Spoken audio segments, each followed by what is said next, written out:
Perfectly satisfied with the officer recommendation that's been made. Very pleased that there are no objections from the local community, in particular 3 parishes as well.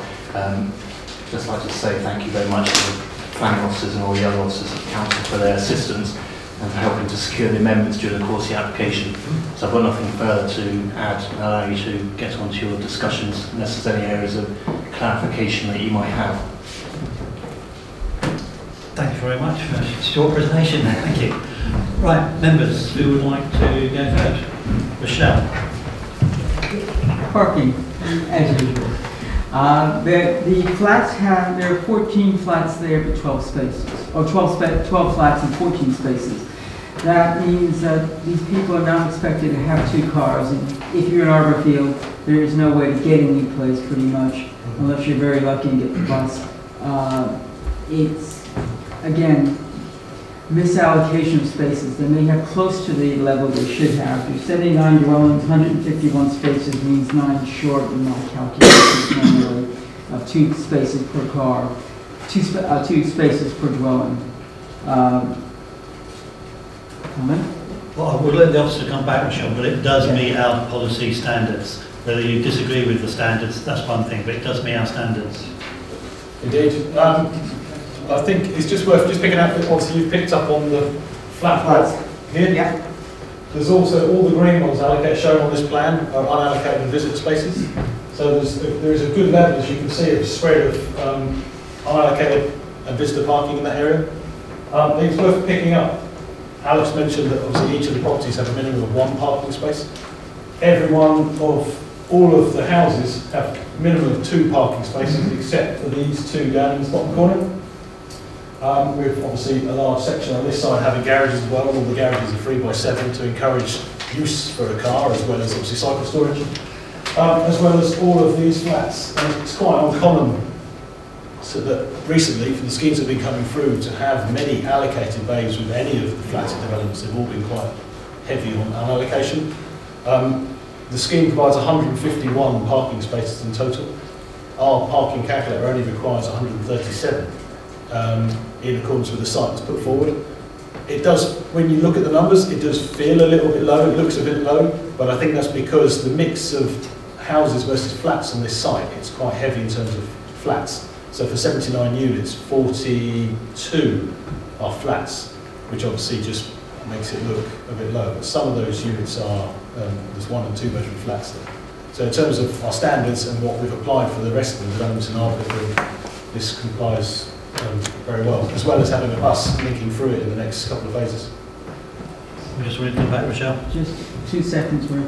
I do think though you should have more parking, because you will have 2 people per, even a 1-bedroom flat you can have 2 people, because simply you can't afford to buy one if you don't have 2 working incomes. Just a question really. This development in relation to the Bowbun School, can you tell me what direction it would be, and if the cycleways that are shown on there actually take you all the way to that school? I'll just bring up this map again. So the school is here. That's the secondary school. There's plenty of provision that we're working on at the moment to bring. There's access down through the Sang, and there's also temporary access down through there, but that's walking, pedestrian and cycling. And also, obviously, being the biggest lane, it's one of the main arteries through the site, so there's plenty of access down. Safe route down the side of the ship in particular. Okay. Thank you. Any other members wishing to speak? I just have one question on affordable housing. It is only 1 short, but how are we going to ensure that that one is going to be brought in at a later date? For this application, it's 1 short on affordable housing. As a whole, on the outline application, the Crest have confirmed this. They've signed up for the 20% provision on site and 15% of the community some off site. So they don't have to bring 20% exactly forward in every parcel, but we'll make sure that when it comes to the end, it will be 20%. Thank you. Okay, members, if there are absolutely no other questions, clarifications, I'll ask Mr. Bowman then. It's set out on page 54 for approval with all the conditions as they are in the agenda. On the update, there is just the one change to the conditions, which is really just putting down all the plan numbers. So all those in favour, please show. And that is unanimous, so thank you very much, members.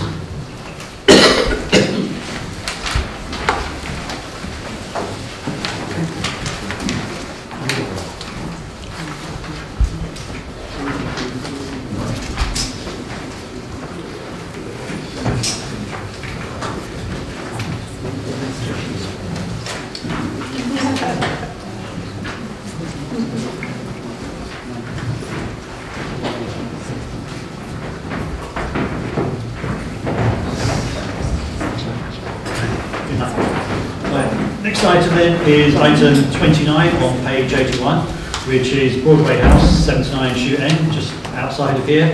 It's a full application for a proposed change of use from a bed and breakfast to a residential hostel with 10 self-contained units. It's before the committee as it's a council-owned application, and the committee went on a site visit on Friday. Case officer is Pooja Kumar, which I can hand over to. Thank you, Chairman. Good evening, members. The site, Broadway House, is located within Woking Town Centre in a sustainable location with good access to public transport and local amenities. The site is located also within Woking Town Conservation Area and is an attached two-storey building which is not listed but attached to a listed building to the east.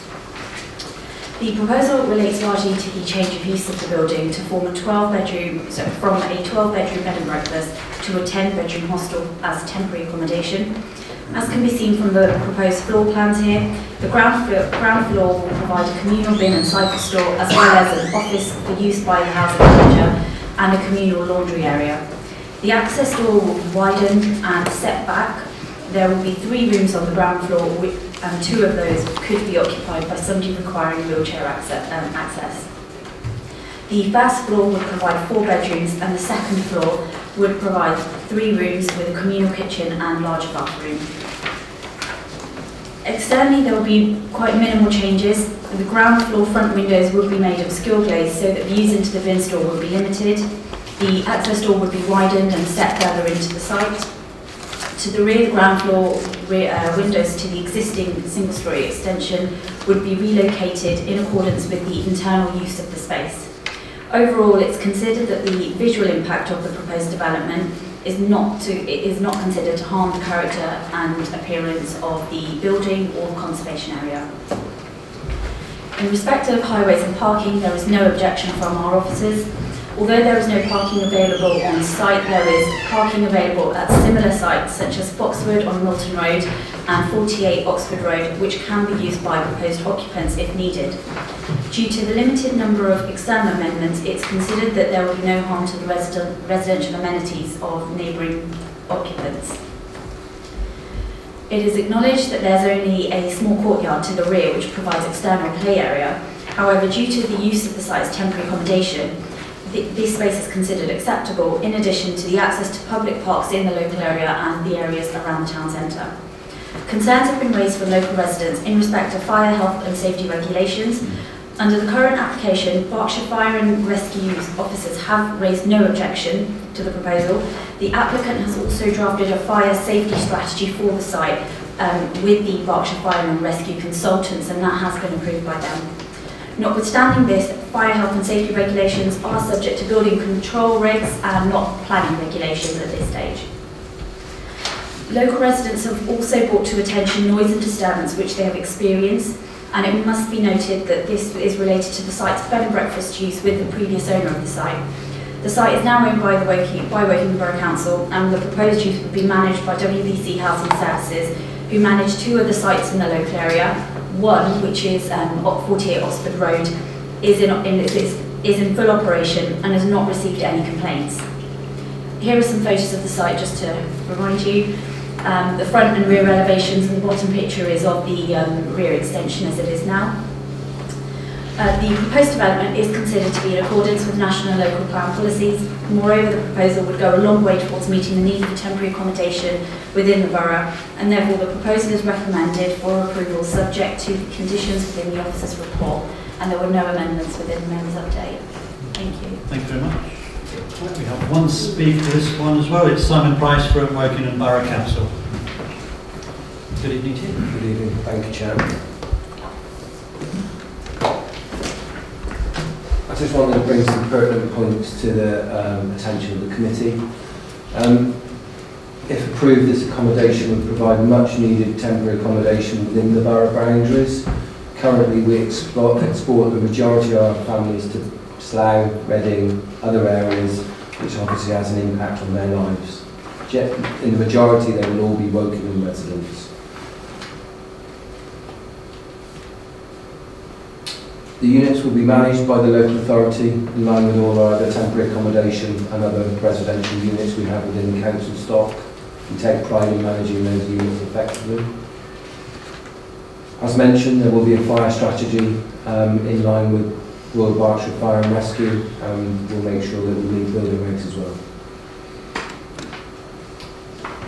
At the moment, when we export a family outside the borough, that causes much disruption to the lives of those families. Many will have children, and many will be having to travel into schools and other facilities from outside the borough. This will complement the existing facilities we have at Oxford Road and Milton Road as mentioned, and of course we'll be mindful of the parking issues and car ownership as we allocate those units as well. Homelessness is on the increase nationally, as we know. I just wanted to give you a snapshot of what 16-17 looked like for Wokingham Borough Council's homeless listing. 114 households accepted as homeless from 190 applications. The majority of those people were aged 25 to 44, the applicants. The majority of the households were either with children or expecting. And the main reason for the homelessness application is private landlords serving notices on those people. So they are nowhere at fault for being made homeless. We will be in control of the quality and the rent levels within the accommodation, and we won't be, I need to choose my words carefully, we will be in control and not placing private landlords outside the borough where we have little control. I think, having heard of previous issues with nights in, I would see this as a real improvement for the area and an improvement in management of the building as well from previous use. Thank you very much. Right, members, questions? Bill? And then Malcolm. Having been on a site visit, I think one thing that was obvious was the width of the pavement outside, and having been told that there will be children obviously occupying this building, are we happy that the safety of the children exiting that building is taken into consideration, or put a barrier or something to stop them running straight onto the road? Yep. Yeah, obviously we did pick that up for in the site visit. The members made that concern. It is going to be a residential property. It's really no different to any other. In that location, granted there's obviously a few more in the location than not. I think looking at the footpath, we did have a look at the width to see if something could, if it was required in the future. I don't think it's necessary for this scheme to consider that now. But I think from looking at the footpath, anything would need to be set 450mm off the face of the curb to allow for wing mirror overhang, etc. And therefore that would just narrow that footpath down to a point where it just isn't acceptable for wheelchair users, pusher users, or anybody who may be coming along that part of Shoot End. So as part of this scheme, we don't think trying to improve something could actually make something worse on that part of the network, so we don't think it's appropriate or needed to be considered. But it's something that obviously with Wokingham Housing Limited that it can be reviewed and considered. But for having a look at the plans that Hoosiers obviously had on the scheme, the setback of the entrance for the proposed is quite significant, and therefore it's not like you're stepping out a door straight onto a footpath. There is, I don't want to call this a runoff, but there is a little bit of runoff within the property to allow entrance. So yeah, there is a fair bit of with entrance to the bin stores, etc. So it's going to be okay. Malcolm? Just a couple of quick questions. Everybody is decent there. Everything's everyone got an ensuite toilet and shower or bath, which is good. It's a bit small to try and read the writing. It says it's a kitchenette unit or something. Does that comprise, for instance, a fridge and some place where they can do hot food? It's not just cupboards, is it? Presumably some equipment where they can... That's correct. So it gives them a small area where they can cook, but also, just to supplement that, on the second floor there is a larger kitchen area which they can use if they were cooking a bit more. Yeah, that's fine. There isn't a lift in this place, but it does say that if there's disabled people, they'd be on the ground floor. They'd be on the ground floor, which is fine. The only question I've been asked then is, are the doors on all the ground floor ones of a sufficient width for somebody in a wheelchair? It's all very well getting in the front door. It says it's wide in the front door, but are the doors to the rooms also wide enough for wheelchair access? The doors to bedrooms 1 and 3 on the ground floor are fine.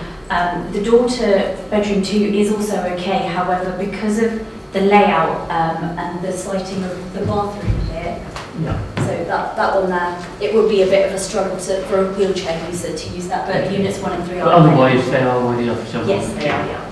Okay, thank you. Wayne? Yes, thank you, Chair. I also went on a site visit on Friday, and I think, considering the state of that place as it is at the moment, it's a dump and it needs tidying up, and I think this is a vast improvement.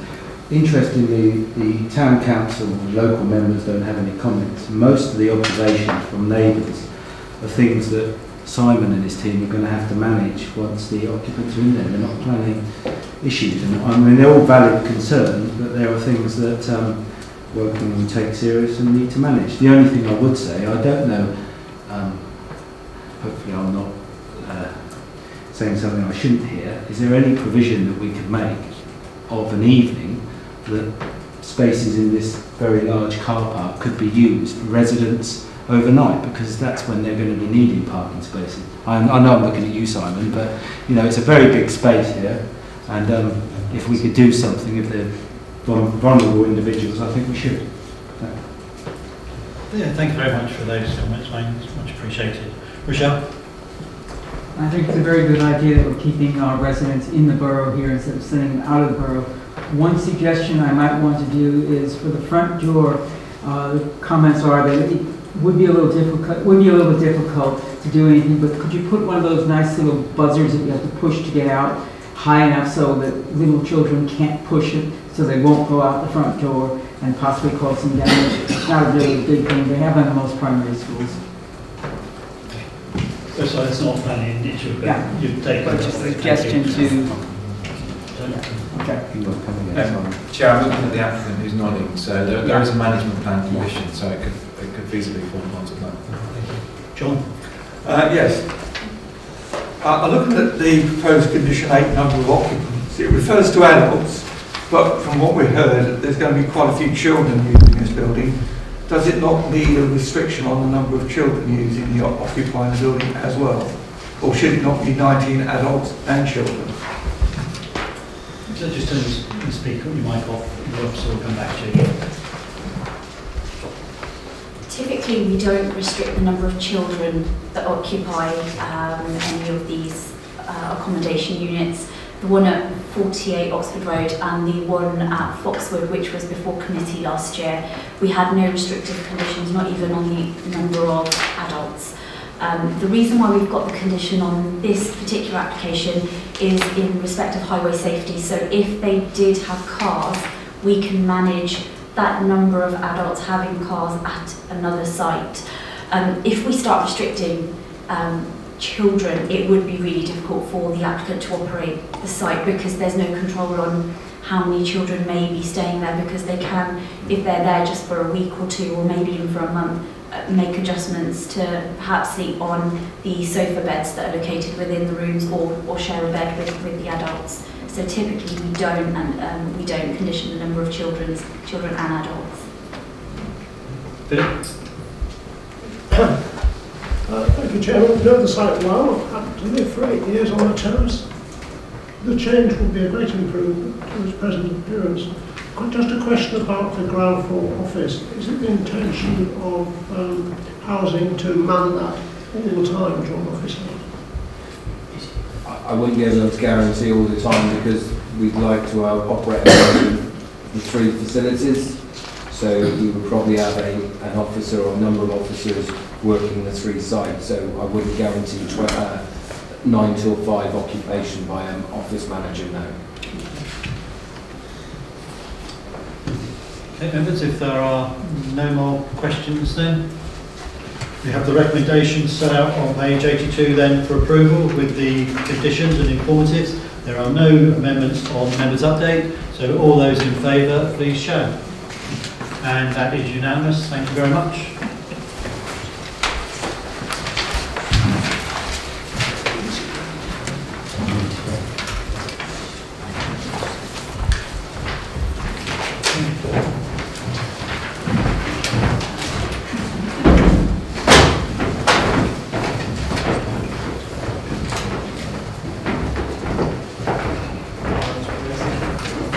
Right, agenda item 30 on page 103, which is the land to the rear of 488 Reading Road. It's a full application for repair of semi-detached dwellings and demolition of a garage and outbuildings of 484. It's before the committee, as it's been listed by Councillor Bray, and the committee went on a site visit on Friday. Once again, the case officer is Pooja Kumar. Over to you. Thank you, Chairman. The site is located within the major settlement of Winnash in a predominantly residential area, and it would be accessed just off the main Reading Road off Baslow Road. The site comprises of the residential gardens of 3 properties, and the proposed site plan here illustrates the orientation of the proposed dwellings to be facing Baslow Road. The application before committee follows a refusal on the site for a similar scheme. The reasons for refusal for the previous scheme are included on page 8 of the members' update. The proposal is for the erection of a pair of semi-detached 3-bed dwellings. The proposed building form would have a footprint measuring 14.5 metres by 10 metres, which is slightly reduced from the previous scheme, but slightly larger than the footprint of the existing pairs of dwellings, which is on the opposite side of Baslow Road. The only side-facing windows to the properties would be serving the staircases, and these are proposed to be obscure glazed to ensure no harm to residential amenity of neighbours. The proposed ridge height of the dwellings would be 8.5 metres. The pitched roof with front gable is reflective of the roof forms in the local area, especially the buildings on the opposite side of Baslow Road and dwellings along Chatsworth Avenue. It should be noted that the ridge height has been reduced since the previous scheme. The updated site plan here is included within the members' update as an inset between pages 10 and 11. This includes the separation distances of the development from neighbouring properties for ease, and a distance in excess of 14 metres is maintained with all properties in respect of the flank to rear elevation relationship. The insert here on the slide is from the SPD, which advises that the distance of 12 metres is sufficient to maintain privacy. In respect of highways and parking, there is considered to be no conflict with the development plan policies. The scheme provides off-street parking in accordance with borough standards, and the road width along Basworth Road is sufficient to provide acceptable visibility for vehicles to leave the site in advance. In this instance, it is considered that subject to conditions 7 to 9, there is no harm in respect of highway safety and parking. The proposal would require the removal of 3 trees, and these would be replaced like for like. 1 tree would be located to the front of the site and 2 within the rear gardens of the proposed dwellings. Here are some photos just to remind you. The bottom one is the street scene further down, just showing you that there are